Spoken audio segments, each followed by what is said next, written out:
In Hotel Maryland.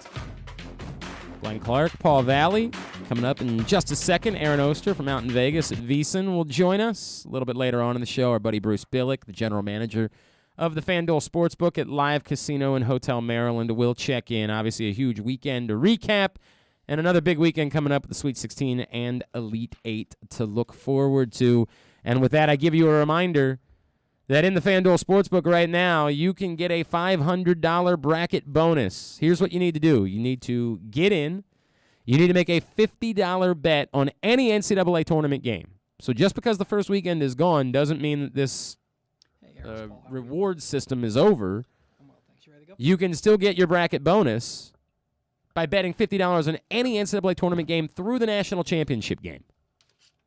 But you got to be a Live Rewards member. So if you're not a Live Rewards member, here's what you do. Go to the window.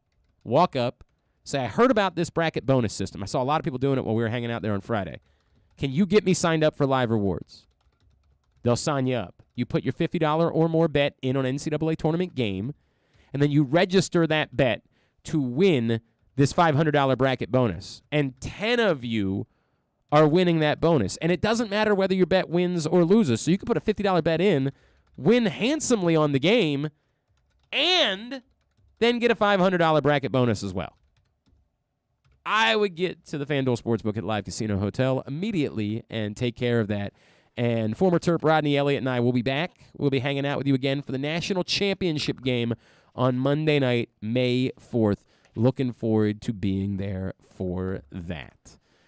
Every week on Simply the Bets, our buddy Aaron Oster from out in Vegas at VSiN checks in with us. Sort of a mixed bag for him a week ago. Aaron, what's going on, my friends? Yeah, it was a mixed bag. Wild tournament caught me as well. Some of my futures didn't hit. Did hit a few things. I did hit Towson last week, so that was nice. But, it's weird. All of a sudden, we're getting to that point where the schedule's thinning out. Baseball's right around the corner. It's turning into an interesting time for gambling. Colgate was a miraculous cover last week. I mean, just a historic cover for them that they somehow managed to stay within, 7 points against Wisconsin. Yeah. But yeah, I went bold. I tried to play because I was hanging out in the FanDuel Sportsbook last Friday with our buddy Rodney Elliott. Rodney smarted up, and he stopped betting. He just started betting unders. I'm telling you, man, this strategy is good. We saw how many of these games finished in the 60s and the 50s and the 40s over the course of the first couple of weekends. Betting unders, I think, was the play for the first 4 days of the NCAA tournament. It's interesting, though. It was more 50-50, and actually overs were 25 and 23 over the weekend. So there were a lot of high-profile unders, but overs, surprisingly, usually it is a very under, especially for the first two weekends. Right. Some of that being that the numbers dropped so significantly for a few of these games. And that's a big thing to watch. For whenever you're seeing these big movements, honestly, wait till the market settles and go the other way. And that's kind of what we're seeing, at least for the first weekend. Obviously, things can change dramatically in the second. I swear to God, Rod would keep looking up at me in the middle of games. He'd be like, "What's the number right now?" And I'd look up and I'd tell him what the number. He's like, "I'm gonna go bet the under." And I'd be like, "Really?" He's like, "Look at this. You think they're getting to that number?" I'd be like, "All right, man." And he was cleaning up. Meanwhile, I was screaming about the fact that Yale could not hang with Purdue because they'd never seen a human as big as Edie is. Like, they've never seen somebody that size. I'm like, yeah, he's killing him. That was a mistake on my part. That was a real bad play. All right, every week on Simply Bets, Aaron Oster offers us his 5 L's of sports betting for the week. No, they're not 5 losses, although I feel like one week it was pretty close. He's actually just themed bets whose titles all start with L. And probably a little bit trickier. Where are you going this week with your local bets, sir? Yeah, this was very, very tricky. Was hoping that there would be a line on the Maryland women's, but there's no line anywhere. Another thing that Rodney Elliott cashed in on. Man, Rodney had a day. I really should have just listened to him on Friday. I was like, man, 19 points. All those girls from Delaware probably wanted to come to Maryland. Like, I don't know. And he's like, bro, what are you talking about? Like, Rodney, when I asked him to come do these events with me, he was like, I'm not really all that much of a gambler. I think that changed on Friday. I think as of Friday, he is officially a gambler. Anyway, where are you going? I thought about doing a whole bit about Orioles spring training, but I just couldn't bring myself to do it. Oof, By the way, if you're oof. going to bet on spring training, there's some numbers you should call, as well as just bet underdogs because you're betting coin flips Hang on a anyways. second, Aaron. This is a really good segue that you just threw out there. If you're someone who's at that place, know the risks and have a plan before you start gambling. For free and confidential services, call 1-800-GAMBLER or go to helpmygamblingproblem.org. There you go. Thank you. So I guess the only local-ish thing that I can bet on right now that has lines on is the Washington Capitals. Okay. They take on the St. Louis Blues today. By the way, if you're interested, the Orioles are plus 122 dogs today against the Pittsburgh Pirates. I was going to do a whole bit. I was going to give you reasons to take the Orioles as dogs because they're dogs in spring training, and why not take dogs? And John Means is making the start today for the Orioles, so there's that. But yes, I mean, my God, who knows? I haven't even seen what the lineup is, but it's a road game, so it's probably no one.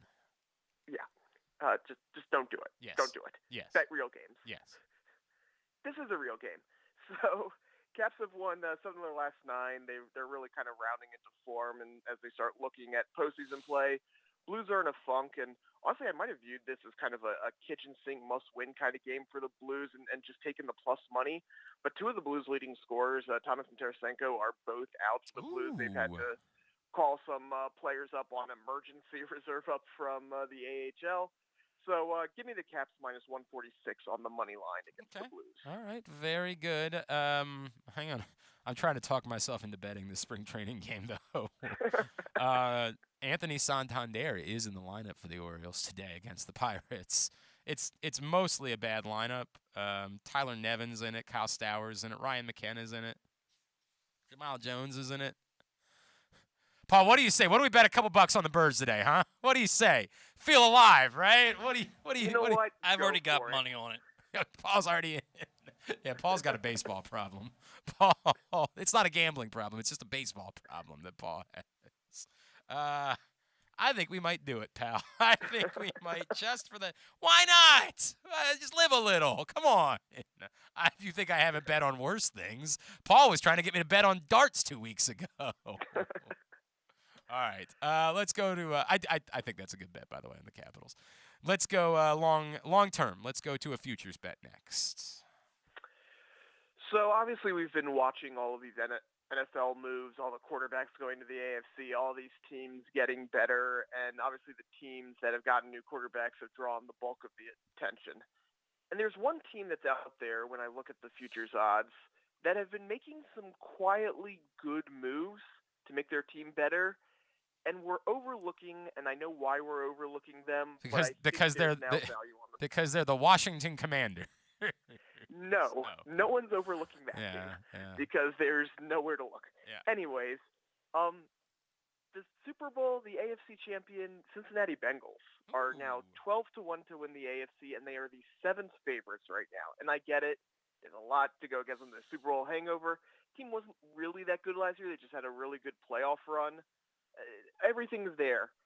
And I understand why they're not up among the favorites. They're the 3rd favorite within their own division. Right. And quietly, they've really had a good offseason. Like, their big flaw their offensive line is – Yep. Lyle Collins. I mean, they have completely – Alex Kappa, Ted Karras. Like, they now have a – I'm not going to say, like, a top 5 offensive line, but it's now more of a strength than a weakness. And, again, there are better teams in the AFC. Obviously, the Bills are better. The Chiefs are better. But for this team to be 7th in the conference when, look, they're still really good, that all those offensive weapons are still there, I think that we've gotten, just because they haven't made the sexy splash, that the love for other teams, look, the fact that the Browns have jumped them, I think, is a little bit ridiculous. Give me the Bengals at 12-1 to win the AFC. I just think there's value there. I actually love this at 12-1. And look, I'm not trying to tell you it's very difficult to repeat and go to the Super Bowl back-to-back years. And so, if you're asking me straight up, do I think that the Bengals are going to do it? No, I don't. But in terms of finding value and looking and saying, is that number wrong? I'm with you. We get so obsessed with the Browns thing. We don't even know what Deshaun Watson's suspension might end up being at this point. Mm-hmm. But this is just because the Browns did something. Somehow the Browns a few years ago became America's team, and I don't know where that came from. I have no clue why the Browns became the team that everybody was going to obsess about talking about so much. And it's sort of like with how the Cowboys kind of screwed things up, or the way you could argue that like Duke's numbers were a little bit off going into the NCAA tournament. When there's so much conversation about one particular team, it screws up other numbers, and I'm completely with you. That number, I can maybe understand the Ravens being slightly favored over the Bengals, but even that's a little iffy, right? Like, even that I would say, I don't know. I mean, like, we still need to see Lamar Jackson not be a disaster against the blitz. Like, we still need to see that. I'm kind of with you. That number is not right. That number is not correct. Are there numbers for the division? Yeah, there are. And plus, I would 1,000% toss a few bucks on the Bengals plus 220 in the division as a third favorite. Yeah. That makes all the sense in the world. But sure, for the AFC, why not? Yep, exactly. And again, it's all because of there is no conversation around it. They made good moves, but they haven't made sexy moves. And most people right now aren't, they're just looking at the sexy moves. Yep, it's a great point, man. I like that. All right, Aaron Oster is with us from VSiN. Let's go with a long shot. Give me an underdog that you're riding with. All right, now let's get back to March Madness right here. So my long shot right now, you can still bet futures on March Madness. You don't have to just bet individually, and there are national championship. And this one is a little tricky because you really have to be hoping that an injury isn't very severe. But UCLA right now is 15-1 to win it all. Mm-hmm. Obviously, look, this can come down to whether Jaime Jaquez can go or not. But you look at the bracket they have in front of them, and they'll be favored in both of their games remaining in their region. They're a small favorite over UNC, and I think they'll be favored again over Purdue, assuming that the Peacocks don't get in the way. If it is the Peacocks, well, you know what? The Peacocks are probably just winning it all. But, I think they're going to be favorites in both of their games, which you're not seeing from very many situations right now. Obviously, the one seeds are, but the one seeds are all, plus 200 for Gonzaga, plus 350 for Kansas, and that sort of range. You're getting 15-1 on UCLA right now. And I think that that's a ticket that even if you don't necessarily believe that once you get out of the region, UCLA can win, if you have a 15-1 ticket going into the Final Four, you can do some really creative things as far as hedging and winning money. So again, this is really contingent on Jaquez playing, because if he doesn't, I do think they will have trouble with UNC. If he does play, though, I really love UCLA at 15-1. I like UCLA at 15-1. I like them going into the tournament as one of my Final Four, a futures bets. Them and Villanova were the two teams that I was kind of riding the most based on where their odds were, and I still like both of them. I mean, I do. I get it. Arizona is Arizona, but they nearly lost to TCU the other night. I don't think they're unbeatable, and I think Villanova continues to be quite steady and just a team that I trust. So those are two teams that I like, and sitting at 13 and 15-1 respectively, I still like both of them going into the Sweet 16. On to a loser. What's a bet that you say, no way, no, that you're Vince McMahon, no chance in hell? Is this a bet that you would be making? Well, I'm glad you brought up Arizona, because right now Arizona is sitting at plus 650 to win it all. And that number is not right at this point of the tournament. They have the hardest road to go between facing Houston, which, by the way, is basically a coin flip game, and then possibly facing Villanova there. This is a number, I understand why it is what it is. Pretty much every book in the country has Arizona as their biggest liability. The books do not want Arizona to win this because their odds were so high at the beginning of the season. They had those high-profile wins against Michigan and some of those other wins early season. People started playing them at 100-1, 70-1, 50-1, that they have all sorts of liability brought up, so they cannot give you fair prices on Arizona. And that's what plus 650 is. It is not a fair price on Arizona. If you believe in Arizona, and there's a lot to like about Arizona, I'm not telling you that Arizona can't win, but do not bet this future. Instead, do what's called a rollover parlay. Play every game individually on the money line. Okay. Take the minus, I believe it's minus 120 right now against Houston. Bet whatever it is you feel comfortable, whatever you would normally bet on that plus 650. Play it on Arizona to win. Take all that money when you win. Put all that money on the next game against Villanova. Keep rolling it over for all four games. If you believe that they're going to be facing chalk, if you believe they're going to be facing Houston, Villanova, Kansas, and Gonzaga, you're going to get plus 1250 approximately plus 1250 on your money instead of the plus 650. So go with the rollover parlay instead of betting this at plus 650. Paul, make sure when we tweet that out, we make that notice to say bet the rollover parlay instead of Arizona at plus 650. All right, and give me the one you love. Give me the one that you would literally travel all the way back from the desert in Vegas to the FanDuel Sportsbook at Live Casino and Hotel here home in Maryland just to make this bet. You know, I was looking and I was thinking about playing St. Peter's, and I still don't hate St. Peter's.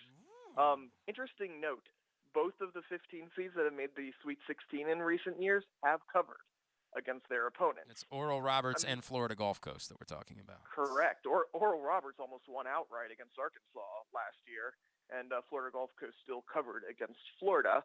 It's 12.5. I do like that bet. It's not my favorite play. Instead, I'm looking at the Miami-Iowa State game. And this game was actually really interesting betting-wise because it opened at Iowa State a -1 favorite and then immediately flipped. Everyone came in really hard on Miami. It moved to Miami -1 immediately. Has gotten all the way up to Miami -2.5.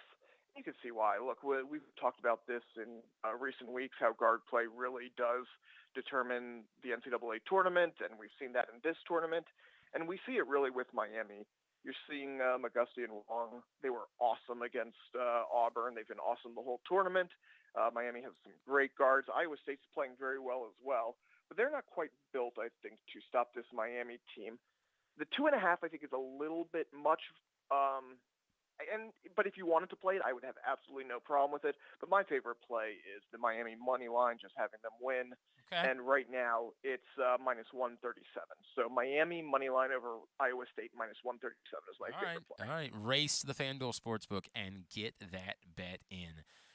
What's going on with VSiN as we move into the second week of the tournament? You know, we continue to have some March Madness deals. You can check those out at VSiN.com. We are going to have full breakdowns for every game, side, total, everything that you want there. And, of course, we're moving into baseball, so our baseball guide should be coming out soon. So check that out at VSiN.com. All right, very good. Of course, Aaron Oster's on Twitter. @TheAOster is how you follow him. Appreciate you, pal. We will talk to you again next Tuesday. Thank you as always, my friends. Hope everyone's bets come home. Appreciate it, buddy. That's Aaron Oster checking in with us from out in Vegas with his 5 L's for betting this week. All right. Don't forget you can get daily picks. Jeremy Kahn posts them every day at PressBoxOnline.com. You can check them out there. I think Jeremy had a pretty good night last night with his picks. I think he came out plus for the evening. So I encourage you to be following along every day with his picks at PressBoxOnline.com. When we come back in, we will find out what's going on in the FanDuel Sportsbook. I was there on Friday. What a scene it was, man. I'm so glad that we were able to do that here at home, that you don't have to go out to Vegas anymore. You can just do it locally for the tournament. It was just an amazing atmosphere for hanging out, watching the games. The general manager of the FanDuel Sportsbook, Bruce Billick, will join us next. This is Simply the Bets. That first sip. That first bite. Start your day off right with a delicious breakfast at Royal Farms. Choose from a fantastic selection of fresh Royal Farms breakfast sandwiches and top it off with a rich hot cup of the freshest coffee in the world. At Royal Farms, breakfast is available day and night. It's the freshest breakfast in the world. Real fresh, real fast. Royal Farms. Answering Baltimore's calls for help, running in when others run away, working together toward one shared vision for a thriving city. That's your Baltimore Police. But the department needs more good people, people like you. Join a proud new generation of Baltimore Police and make an active difference in your community. Start with competitive wages and excellent benefits on day one. Join for good at bpdrecruit.org. Sports betting has come to Maryland, and we're ready to help you win some money. Tune in for Simply the Bets with Glenn Clark and Paul Valley every Tuesday morning at 11:40. FanDuel Sportsbook GM Bruce Billick and VSiN's Aaron Oster join the guys every week to give you all of the info you need and even a few winners. So come win some money with us on Simply the Bets every Tuesday at 11:40 a.m. Brought to you by the FanDuel Sportsbook at Live Casino and Hotel Maryland. Listen at PressBoxOnline.com/radio. Watch at YouTube.com/PressBoxOnline.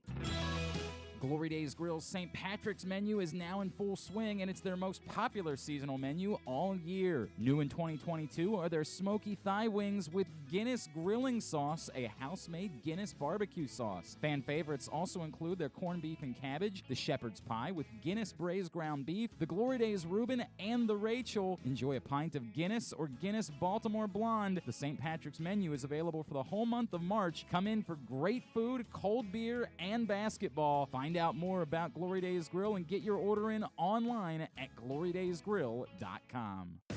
Baseball is back. I'm Paul Valley. And I'm Zach Goodman. You can find us live every Saturday from 10 a.m. to noon talking all things Orioles and Major League Baseball. Like the debuts of Adley Rutschman and Grayson Rodriguez. And how the rotation and bullpen are rounding into form. Watch us live at youtube.com/PressBoxOnline and Facebook.com/PressBoxSports. Or you can listen at PressBoxOnline.com/radio. That's the Bat Around, live with the latest in baseball coverage every Saturday from 10 a.m. to noon.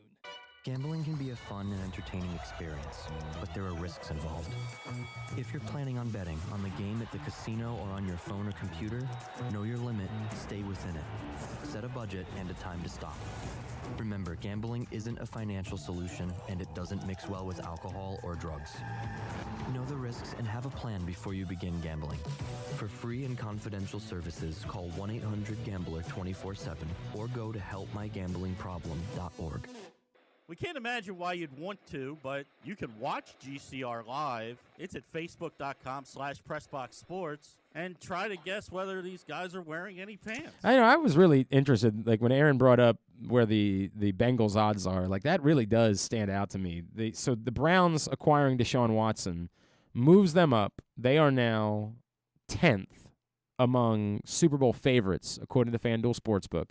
It's still the Bills as the first favorite, plus 650, then the Buccaneers, then the Chiefs at plus 850, the Packers plus 1,100, the Rams plus 1,200, the 49ers 14, the Chargers 15-1, Broncos also 15-1 with Russell Wilson, and the Cowboys 15-1, and then there's the Browns. So it's not as if they went crazy and moved the Browns up to being like the third favorite to win the Super Bowl, but the Browns vaulted ahead of both the Bengals and the Ravens. And I completely agree with Aaron. That's not right. Not to say that they can't be or that Deshaun Watson as a quarterback isn't maybe just that good, and now he has Amari Cooper to throw the ball to in Cleveland, but not knowing what the suspension might be from Deshaun Watson. And by the way, that includes the possibility that there might be nothing. The Browns traded a lot for Deshaun Watson. Maybe they got some sort of inside information from the NFL that the suspension was either going to be very little or I don't know, nothing at all. I can't believe the league would do that. But there's, the possibility still of a 6-game suspension in there. And not to say you can't still win a Super Bowl that way, but that alone should be enough that they shouldn't be the favorites in the division because of it. But that's where they are. 6-game suspension and put all 6 division games the first 6. I don't think it'll work out that way, but I like where your head's at.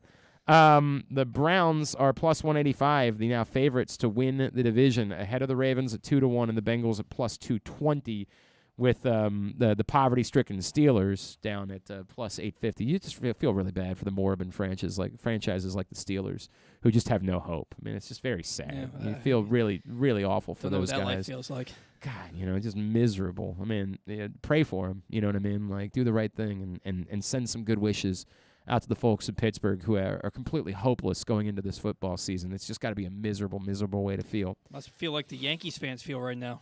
Oh, just no chance. Just no chance at all whatsoever. The Colts acquiring Matt Ryan, oddly enough, evens them with the Titans at plus 120 odds to win the AFC South. So that sort of goes back to something we were talking about on Glenn Clark Radio today, the idea that their roster is good enough that even if you don't feel strongly about Matt Ryan, and part of that, of course, being the fact that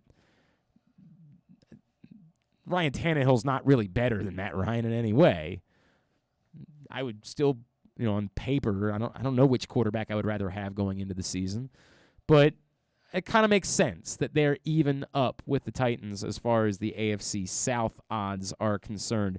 They're both now plus 120 after the events of yesterday. So that's how the last couple of days has shaken up NFL futures bets as far as the quarterbacks that were acquired by various teams. That's how things have changed a little bit there at the top. As far as the the pure numbers at this point related to the NCAA tournament, it is still Gonzaga as the favorite to win it all at plus 240.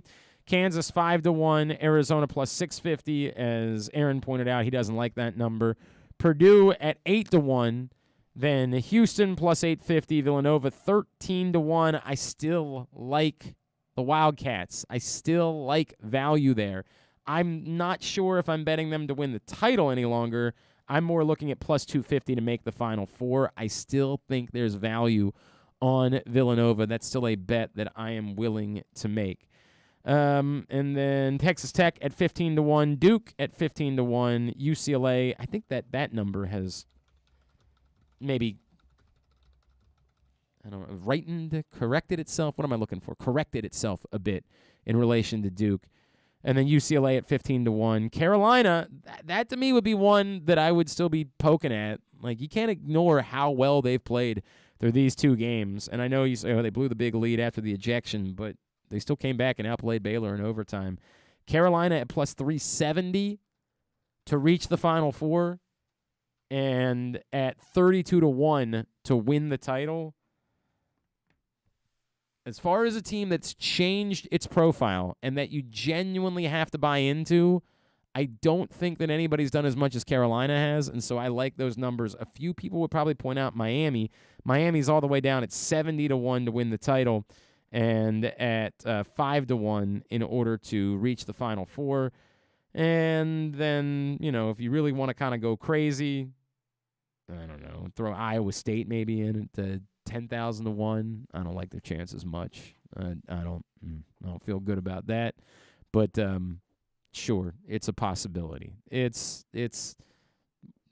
chasing at that point. You're just hoping it's crazy. And Iowa State's Final Four odds are 6-1. 6-1. 6-1 to win the Final Four, to make the Final Four, and 100-1 to win the national championship. That seems to be an inequity there. I mean, I don't feel strongly about either one of them, but numbers do appear to be off just a little bit. Again, all of those are available for you in the FanDuel Sportsbook. And, of course, if you bet any individual game during the NCAA tournament in the FanDuel Sportsbook, you can be registered to win a $500 bracket bonus. So what I would encourage you to do is get down there right now. The thing is, you got to be a Live Rewards member. So get signed up for Live Rewards, and you can register that bet. 10 Live Rewards members will win that $500 bracket bonus. I don't know what's going on with Bruce, so why don't we do this? Why don't we go ahead and do Tid Bet, and then we'll try one more time and see if we can't make contact with our guy, Bruce Billick, from the FanDuel Sportsbook, the general manager of the FanDuel Sportsbook at Live Casino and Hotel. I know it's been a busy week for our buddy Bruce Billick down there, but why don't we go ahead and do our Tid Bet for the week, Paul Valley? All right, so I had nothing that was grand that stood out to me, so I have a few little nuggets here for you. Okay. BetMGM has taken a $4,000 bet on St. Peter's to win the title that would pay out at $800,000. It was a $4,000 bet? Mm-hmm. They took that before the tournament, or they took it? I believe they took it before the tournament. Okay. I'm sorry, no, they took it, I think, recently, because before the tournament, I was going to say, a bettor at FanDuel Sportsbook placed a $1,000 bet that St. Peter's would win it all, and that would pay $500,000. I mean, I'm still going to bet against it, but at this point, it's quite possible you could just sell the ticket for the sake of, like, there's somebody who cares about St. Peter's a great deal, and they would just buy the ticket for the sake of having the ticket, right? Yeah. Like, for the sake of the attention of it and all that. I would try to sell that ticket right now if I were him. I would think there'd be enough interest nationally in St. Peter's that you could go ahead and try to move that ticket. Our guy Mattress Mac is back. He bet $1 million that the NCAA champion would come from the East. Worth noting that both number 1 and number 2 seeds in Baylor and Kansas have been eliminated.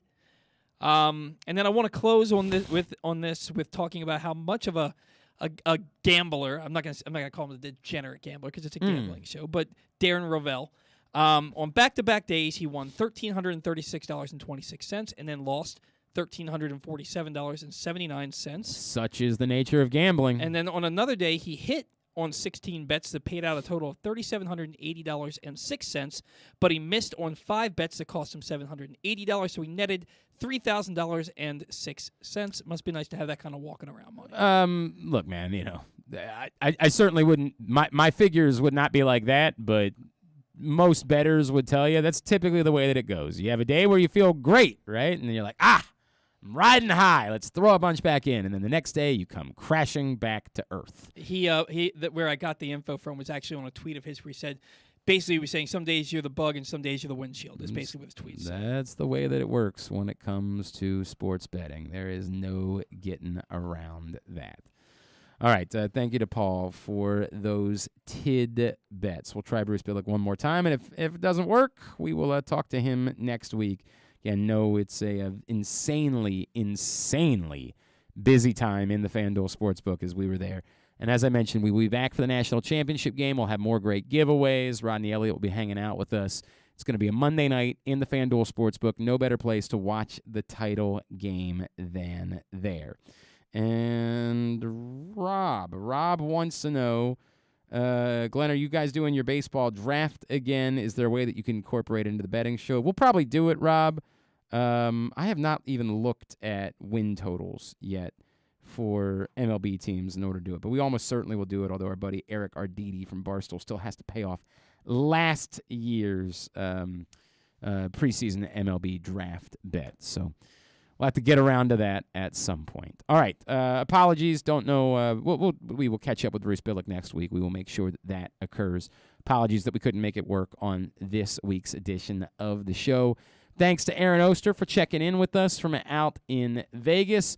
Don't forget that this week will be a Weekend at Bookies week. On Thursday, we will have Brad Feinberg joining us from Bet Prep, as well as we will have our buddy Andrew Stetka, who had a pretty good trip 2 weeks ago. He had a couple of good winners for us, so we're going to try to get some more winners from him with his stats and figures.